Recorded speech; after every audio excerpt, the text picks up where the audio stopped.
I'm trying to get into this Russell trade. Kind of some cross currents here. These are the kind of trades that could fail and roll, but I'm going to take it anyway, mainly because it's the first order filled. Failed to go lower here. And a lot of times when markets fail to go down, they go the opposite direction. So we'll see what happens. My stop has to be down at 1121.9. And my target at 1126. Target 3. There we go. And I'm going to put on one more order filled. order. And this time we're going to go to a target 1, 1124.7. And we're going to trail. There. So now I got 4 positions on. 1 to each target and a trailer. And my stops need to go to 0.9. So let's line those up. There we go. Okay, let's see what happens. So 1124.7, that first target would be great because then I could move everything to risk-free, bank a little profit. It's kind of a small trade. Just got to be patient. Trying to get to 0.7. Got as high as 0.4. So I got 3 ticks to go. 2 ticks. No, 3 ticks. 2 ticks. Let's move this over a little. Now, if I get to 1 tick, if I can just get 1 more tick higher, I'm going to move my stop around the signal line, probably right in this area, and cut risk. That would be maybe 1 step before I go to risk-free. But I got to get 1 more tick. I just haven't gone far enough. I'm kind of hoping resistance becomes support, banging through those 2 EMAs. You'd expect it to test a little bit before resuming. Getting hung up on the 0.5 level. That's a minor key level, and you can see why. It's got to break through it. Looks like it's going to, but you never know. The signal line. Yeah, I'd end up going to 122.9 with the stop. If I can just go 1 tick higher. Pretty tough level there. And it seems to be moving in the opposite direction of the Dow eMini and the ES, so this trade could be doomed. This could be an extended wedge, bearish consolidation that ultimately breaks through and rolls lower. The 50 EMA is having a hard time getting up to the 200. Still testing. Remember, this is a test zone, and it can go either way at this point. If it rolls, I'll be flipping over to short because I'm looking at this possible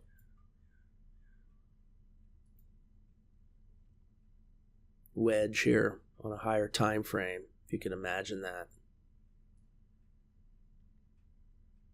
Roughly. And so it could roll.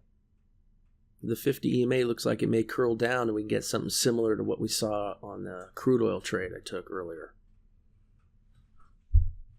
I got 1 tick away from a money management level and I just stuck to my guns, and now I got the full risk on the trade. So I'm just going to hang in there and see how this plays out.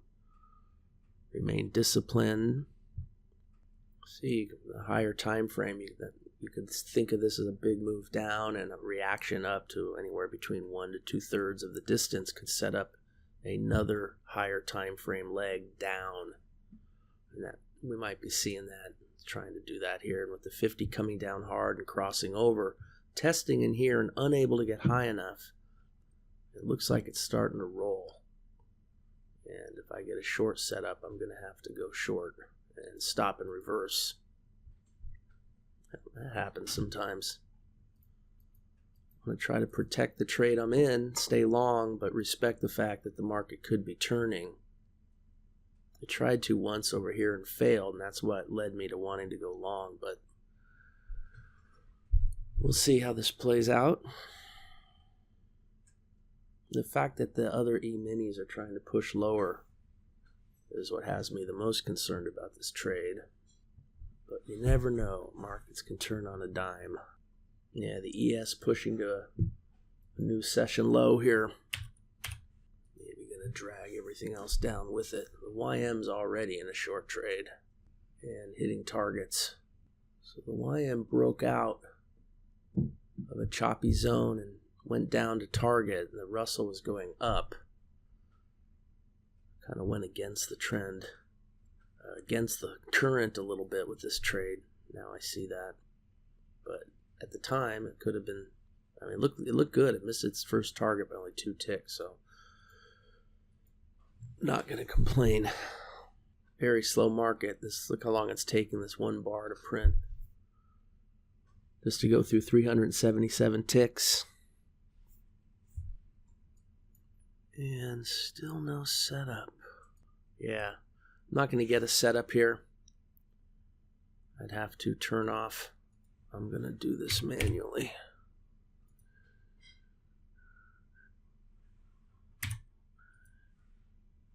$21.9, so that's where that stop is. So I'm just going to go ahead and put a reversing order in there. I'm doing a manual trade here. Whoops. Didn't let me do it.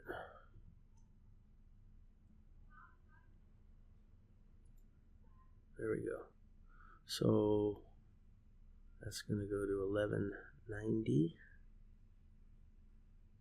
At 1190 and 1118.8,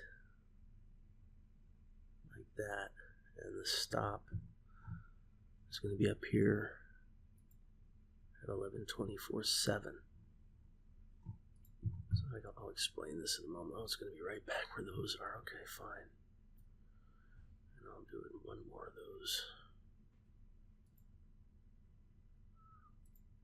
There we go. And that one's going to go to, oops, 1117.6.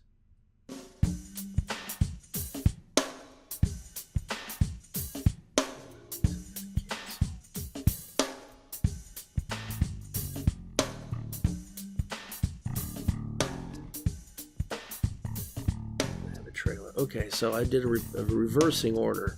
A little complicated with 4 positions, right? But just in case. Oh, and I gotta get my stop up. There we go. I could easily cancel them. So with the counterpunch trader, this would be a white trade to go short, but the histogram's got to get up into the blue before it could turn into a white trade, and you could see it's in the red. And so I have to measure. I'm putting in a trade of opportunity here manually, and I could easily cancel it if this starts to move higher. So I want to try to stay with my long trade, although it may lose, and pick up what would be a short trade.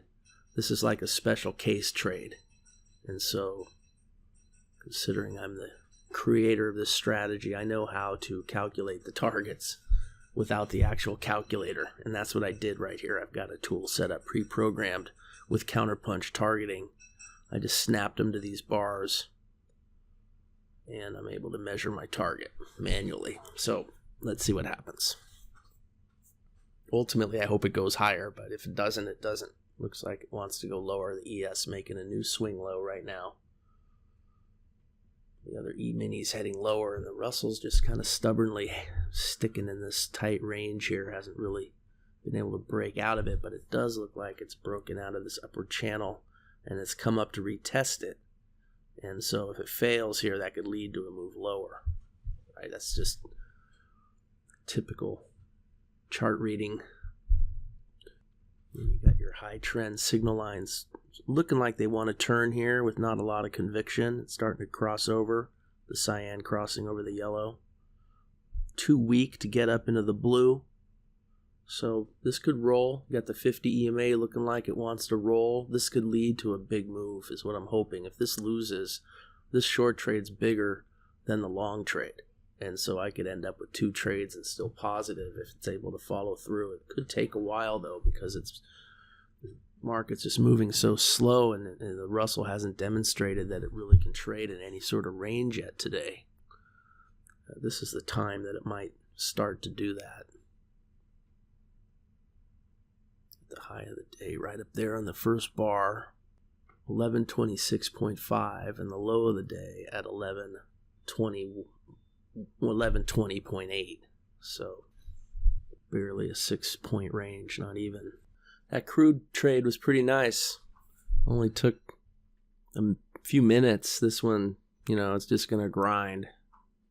And one of the challenges of trading, of course, is just dealing with the passing of time. It can be very boring, but you have to stay focused. You have to find a way to just realize this is a money-making venture, and you have to treat it with respect. So, as far as I'm concerned, my trades are placed. I have a plan. If it goes up and hits my targets, great. I'll just cancel the short.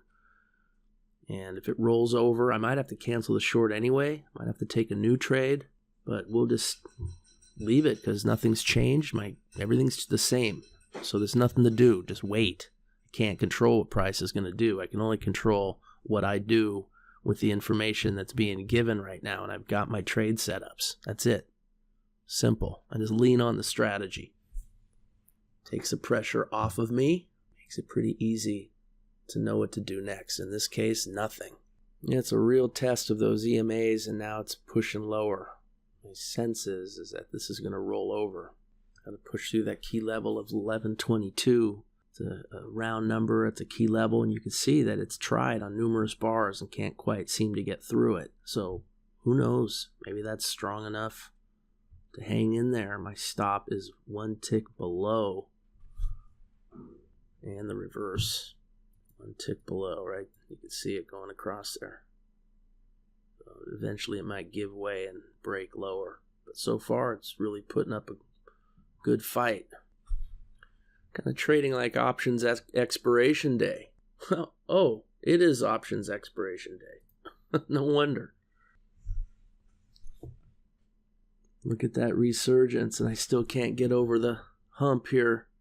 0.6.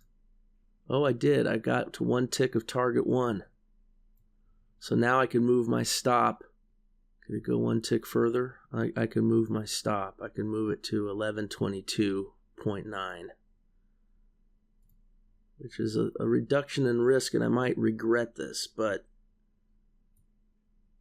at this point, just sticking to my rules. All right, so I'm canceling my sell stop orders.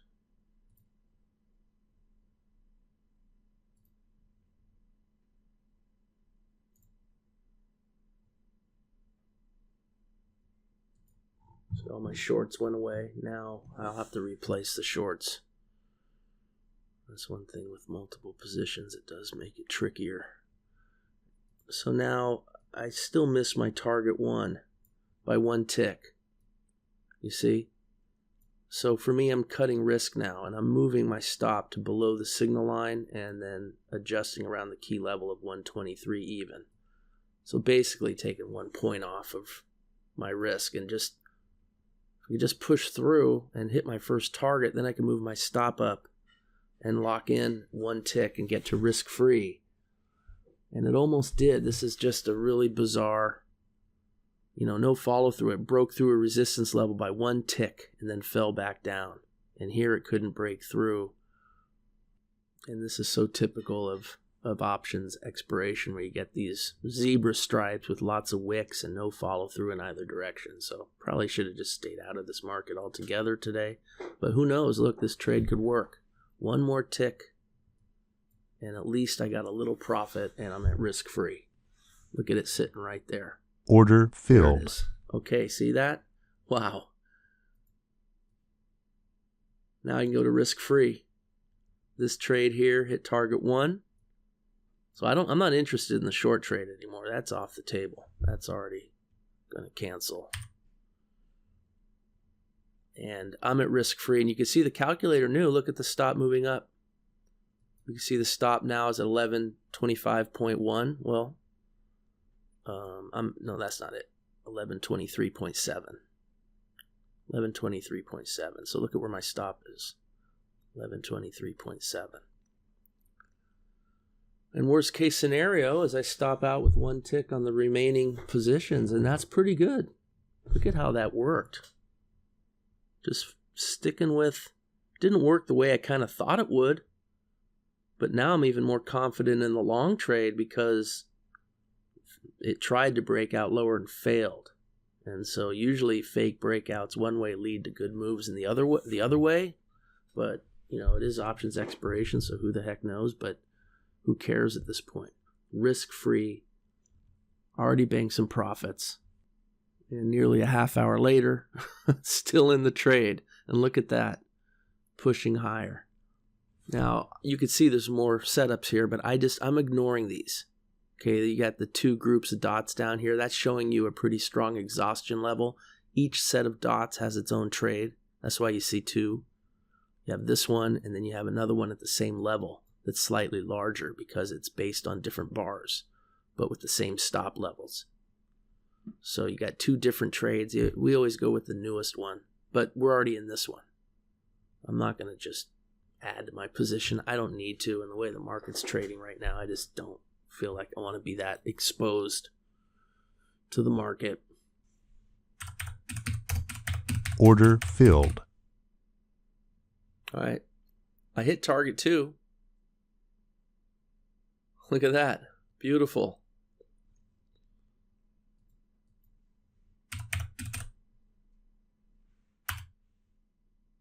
And pushing up on target 3. And one tick shy. So I'm definitely going to exit at target 2, worst case scenario, 1125.4. Not going to risk giving back too much here. Order target 3 by filled. one tick. I'm out at target 2 with that position. That's just how I do it because I don't want to fight over one tick and I want to at least get a decent profit.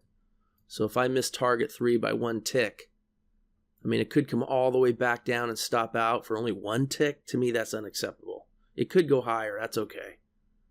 And it probably will. It's probably going to even hit these targets now. But I got out at target 2 because I'm just sticking to the way I like to trade. That's what I do. And it looks like, well, yeah, in hindsight, it would have been better to wait. But still a decent trade, right? And I'm just sticking to my guns. I have the way I do things. Miss target 3 by one tick. I'm going to fail safe. Make sure I at least get a target 2 out of that as an extra position. And I must have accidentally canceled my trailer because I thought I had a trailer in there. And I think I accidentally canceled it because I have 0 positions here. So not bad. 6.5 points total net profit. I'll take it. Hope you enjoyed that video, everybody. This is TJ with the Counterpunch Trader. See you next time.